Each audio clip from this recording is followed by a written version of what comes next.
Hey guys, what's going on? Boomwatson here, and welcome back to some more Battlefield 4 gameplay. First of all, if I sound slightly odd, yeah, I have got a cold. I was supposed to say killed then. I've got a cold, and in fact, sort of death in my left ear. I think it's something to do with the air pressure or something. Don't know how. But that clip there, if you're wondering why, how did I show you that? Because look at the shot back then. Just as I'm passing down, I managed to hit the guy. Shame for the new headshot was oddly. I hated the SV98 in Battlefield 3, and I'm using it in Battlefield 4, and it's so good. It doesn't do the most damage, it doesn't do the most...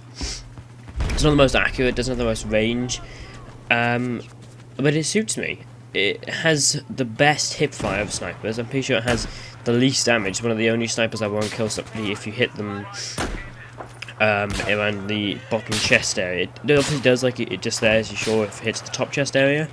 I don't know why, but I love it. I've been using it literally all the time, and I've got my most kills as a sniper with this one gun than I have in total combined from the CSLR4 and the other one you get before you get this. I don't know which one it is.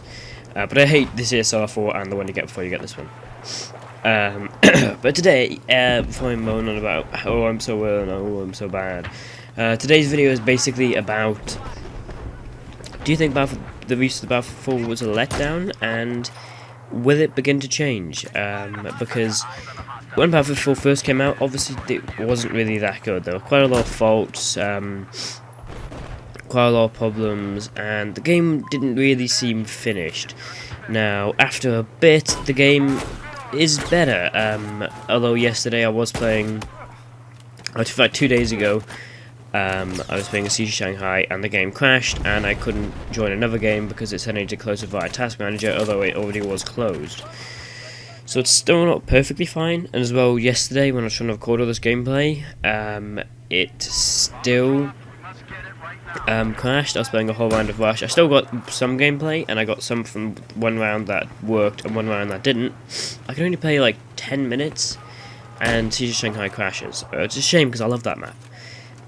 But anyway, you know, there were sound issues, there were no real overpowered things that were just like, wow, how is that still in the game? That is just unbelievable. Wait, how does it not kill him?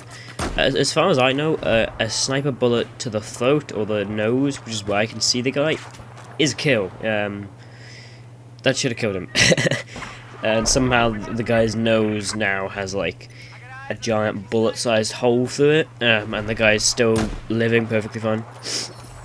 I don't know, kind of questionable. But anyway, you know, there were a bunch of issues. There weren't any sort of overpowered patches or any buffs/nerfs needed in the first couple of days, but there obviously were a lot of crashes, there were problems with lag, obviously, like I said, the sound glitch, just so many problems. And they were fixed after a while, I have to say, thank God. But a lot of them still linger, like Siege of Shanghai crashing all the time. And there's just one or two bugs that kind of need to be fixed. And this kind of got me thinking when I thought about all the problems that we had with the release. I kind of thought, are they going to change this about for the full game? Are they actually going to try and make the DLC as best as they can? Because from what I've heard with China Rising, it's good as a map pack. With the maps and everything, but with anything else, it's not really that good. The bomb I've hit isn't really that good because you have to fire the rockets and they go to where you've locked on, which I can see how that's a problem because what if something moves then you're stuffed. Apparently there's no splash damage either.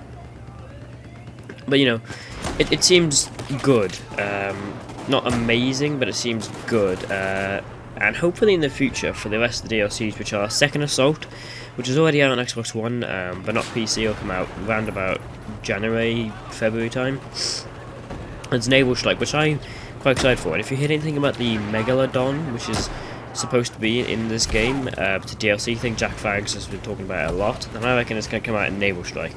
And if not Naval Strike, Dragon's Teeth, because it's Dragon's Teeth.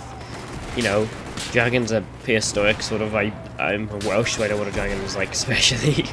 That makes no sense at all, but you know, it's dragons, so maybe we'll have something to do with dinosaurs. I don't know, maybe it's a dragon. But then Final Stand, which I reckon we might have a dinosaur and survival DLC, but that's like minor chance. I'm not saying anything 100% confirmed. But anyway, thanks guys, it's been Monsoon. Sorry if today I've been slightly off track and I've sort of just made no sense at all, but I'm slightly tired and I've got a cold. So anyway, thanks guys, and I'll see you next time guys. Monsoon out.